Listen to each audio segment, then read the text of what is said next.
it's probably like a lot of people here. I started with sort of the old school of training. How many people here started there? Right, remember that? Yeah, okay. And then I started using food, much better. Everybody's happier, the dog's happier, everybody's having fun, and that's good too. And then I met Sylvia Bishop. Has anybody here been to a Sylvia Bishop seminar? Okay, it really resonated with me for some reason. And it really, my dogs really liked it. So then I had to start sort of thinking about what was going into what was happening, because I was sort of competing and I was handling the working dog, and the dogs did really well. And I'd be at the shows and people would come up to me. And this was when behaviorism started getting very big. Karen Pryor hit the dog show scene. Everybody had a clicker, everybody had food. And they would come up, and the other thing that everybody had was these really, really big words.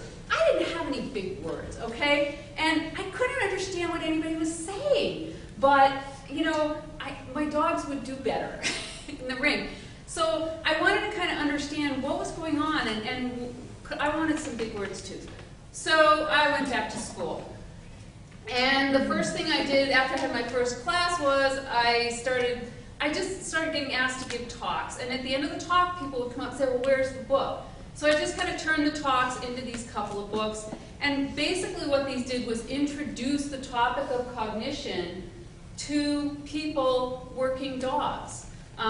It wasn't out there, and the word cognition was not out there. So when you hear people talking about cognition in the dog world now, this is kind of where it started, was with these books.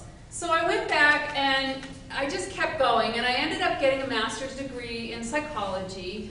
And then I really, really wanted to understand the biology of behavior. Okay, so I know sort of I can observe behavior, I can set up experiments, but what's going on way, way down? And the farthest down that I thought I could get was genetics. And so I got a PhD in genetics. But I was a dog handler first. And that's sort of the way I self-identify, not really as a geneticist. And technically what I do is called cognitive neurogenetics, so now I have some big words, and that's nice, okay? But all that really means is thinking about, you know, how thinking happens and what lies underneath it. And so I still kind of like to laugh when people come up and start slinging jargon, because it's like, okay, don't. I can't even parse those sentences still. All right, so I have two major lines of dog research that are going right now. And one of them is looking at cognition in working dogs.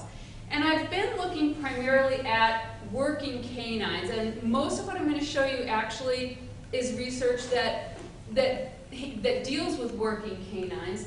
And you know, I kind of thought, well, should I show some of the other stuff? And I thought, you know, these dogs are pervasive now in society. When you go to the airport, right, we get on a plane, we assume it's not going to fall out of the sky, right? And sometimes that's because there's a dog that's run over, you know, the luggage or some people or the plane itself. And you know, when there's a problem on the street, the canines are some of the first that are called in, and we believe that these guys handling the canines can do what they say they're doing.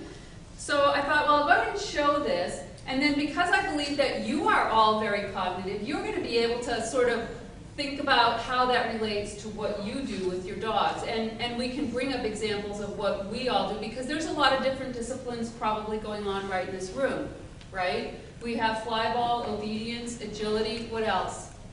Schutzen, okay, I do French ring, good. What else?